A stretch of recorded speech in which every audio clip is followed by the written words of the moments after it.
Justin Baldoni's $400 million defamation and extortion countersuit against Blake Lively and her husband, Ryan Reynolds, has been officially ended by the judge overseeing the case. On Friday, U.S. District Court Judge Louis Lyman entered a final judgment stating that Baldoni and his Wayfarer Studios co-plaintiffs had declined to file an amended complaint, according to court documents obtained. Lyman said he had contacted all parties in mid-October to warn them that he would be entering a final judgment to conclude the case, noting that Lively was the only one to respond. The actress, 38, asked that her request for legal fees remain active, which Lyman granted. Baldoni's legal team tells us he opted not to file an amended complaint so that he has the option to proceed with an appeal. He remains focused on Lively's case, which will be tried in March 2026. Baldoni's January countersuit, as well as his $250 million libel lawsuit against the New York Times, were initially tossed out in June. At the time, Lyman ruled that Baldoni, 41, and his co-plaintiffs have not alleged that Lively is responsible for any statements other than the statements in her California Civil Rights Department complaint, which are privileged. Lively first accused her, It Ends With Us co-star and director of physical harassment and retaliation in December 2024, going on to formally sue him later that month. The New York Times was first to report on her claims. Lyman explained that Baldoni's countersuit, and that the Times made additional statements accusing the Wayfarer parties of engaging in a smear campaign. However, Lyman continued, the Wayfarer parties have not alleged that Reynolds, Sloan, or the Times would have seriously doubted these statements were true based on the information available to them, as is required for them to be liable for defamation under applicable law.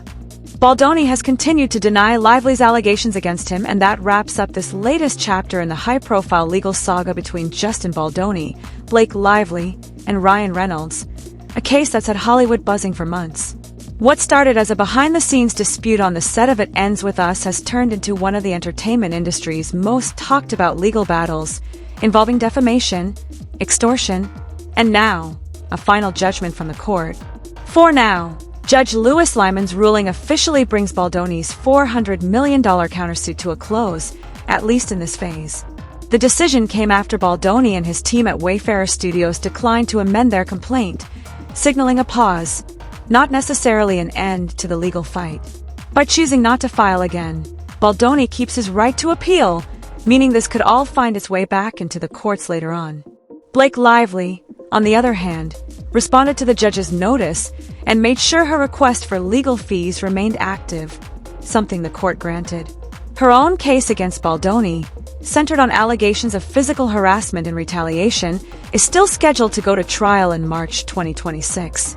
That means while this countersuit may be over, the larger legal and personal drama between these former co-stars is far from finished. It's also worth remembering how this all began. Lively filed her initial complaint back in December 2024, just months after filming wrapped on It Ends With Us. Her claim set off a chain reaction that led to a wave of public and legal scrutiny against Baldoni and his production company. Soon after, Baldoni fired back with a massive countersuit, accusing Lively, Reynolds, and even the New York Times of defamation and extortion. But as the judge pointed out, Baldoni's filings failed to meet the legal standard for defamation, specifically, the need to prove that the accused parties knew their statements were false or acted with reckless disregard for the truth. That's why both of Baldoni's lawsuits, the $250 million case against the New York Times and the $400 million countersuit against Lively and Reynolds, were dismissed earlier this year. They say he remains focused on clearing his name and preparing for the March 2026 trial. If you enjoyed this video, don't forget to like, subscribe to our channel for future updates. Thanks for watching.